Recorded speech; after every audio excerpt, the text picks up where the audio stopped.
Hello, welcome to making this lovely shell and peridot ring, which is easy to make step by step and looks amazing at the end.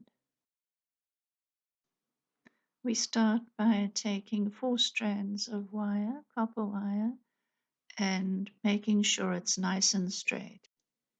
I have a little strip of wire which is a size 7.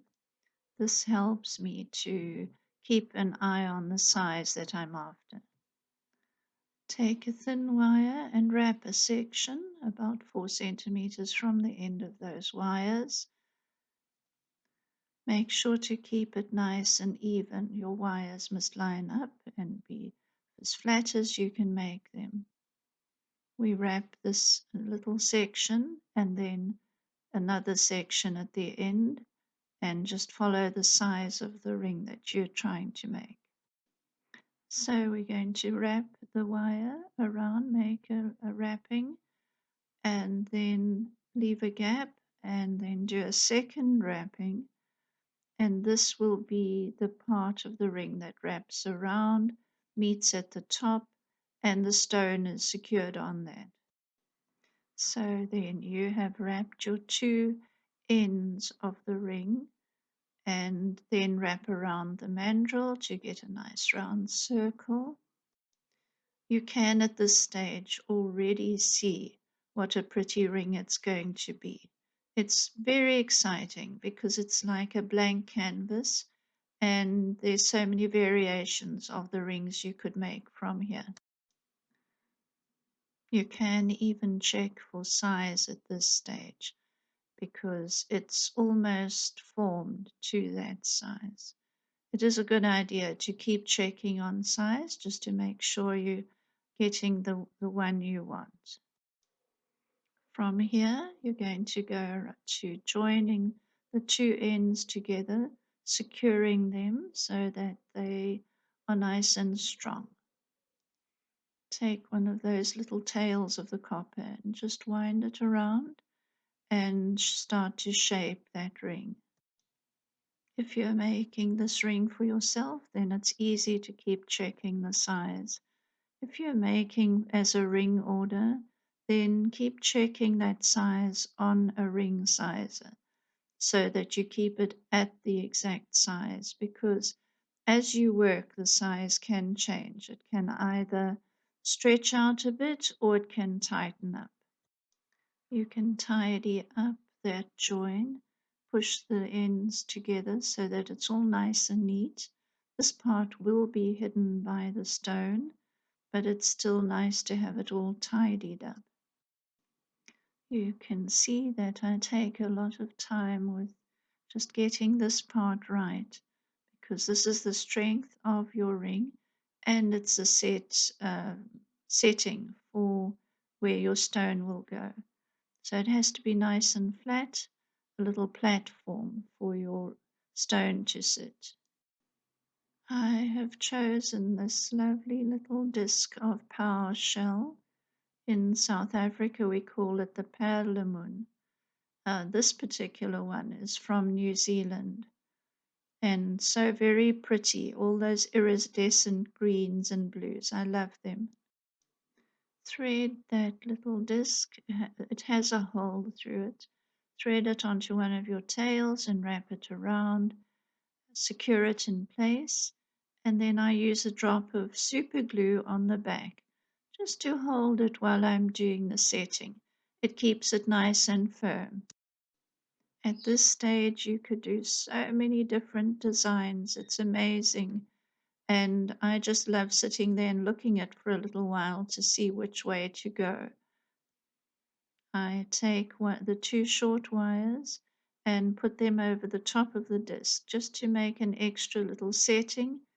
And also the side wires I wind around into a bezel to hold it also and cover up those sides of the disc if they're not so pretty. At this stage, you could add some beads, some little copper metal beads, do all sorts of wraps or even wire weaving, depending on how you want it to look. I use that little bit of super glue here. I'm sure you have the same sort of thing in your country. And I know all the purists will be having a good shake of horror, but it helps a lot. I'm sure that the jewelry wire makers of 5,000 years ago had their own equivalent of super glue, and they used it too.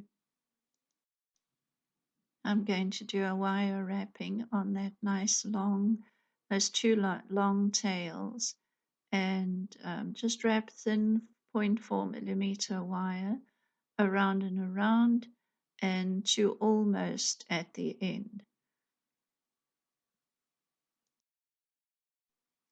As you wrap, just keep the wire tension even, and every now and then push it down with your nail.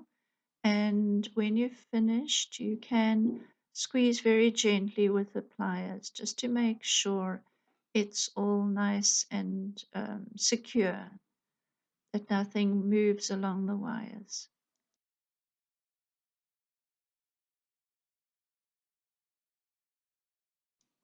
Here I'm going to add 3 little beautiful green peridot stones. I thread one on, wrap around a few times, thread the next one, wrap around a few times. And then don't forget to push down on the wire and keep on consolidating that wire. Being neat at this stage where you want everything to look nice and no little ends sticking out or everything to flow, then just keep looking at it. Use your judgment on how beautiful it looks. If it looks lovely to you, it will look lovely to everybody else. I have made so many of these rings for shops and markets, and there's so many variations that you can make on this design that I've sold so many. And you can also use different metals: silver, silver plated copper, aluminium. This I love this copper just because of the way it looks, but there are so many different metals that you can use. Finishing off with the peridot stones, and this is going to be a really pretty feature. You could have used anything here. You could use beads, stones, more wrapping, extend the wrapping and turn it into a weave.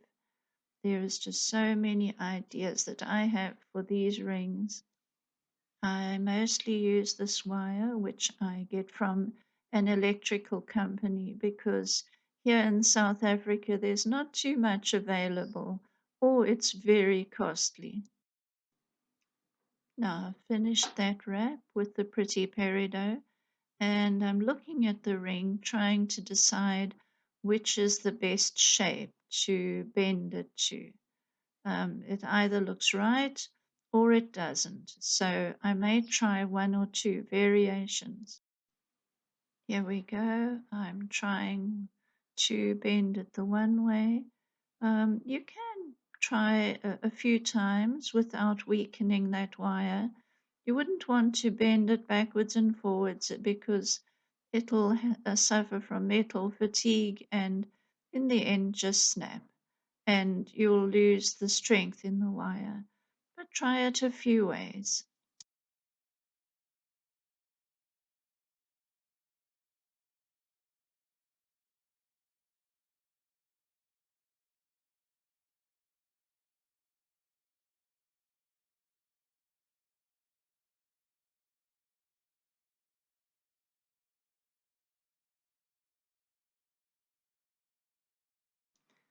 This seems to work. I've tried a few ways, and as you can see, has a nice look to it.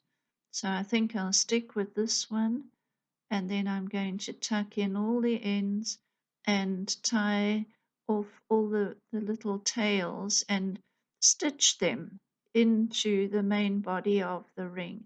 And in this way, you make it so strong that it can last for years and years and years.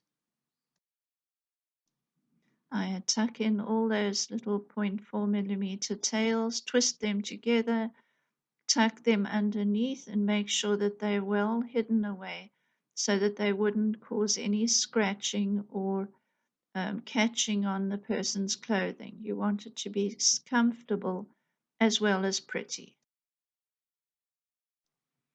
Time to start prettying up the ring. It's such fun at this stage because you're getting that final look. It's going to look right or it's not going to look right. And just keep turning and experimenting until the whole thing looks balanced.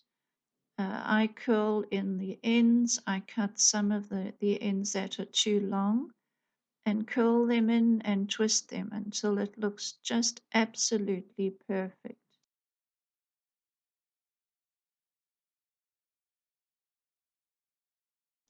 Make sure all those curls are also not scratchy. Run your fingers over them once you've finished and make sure that there are no ends sticking up. I think it's really important that this ring is not only pretty but feels really good to wear. A ring has to be comfortable as well.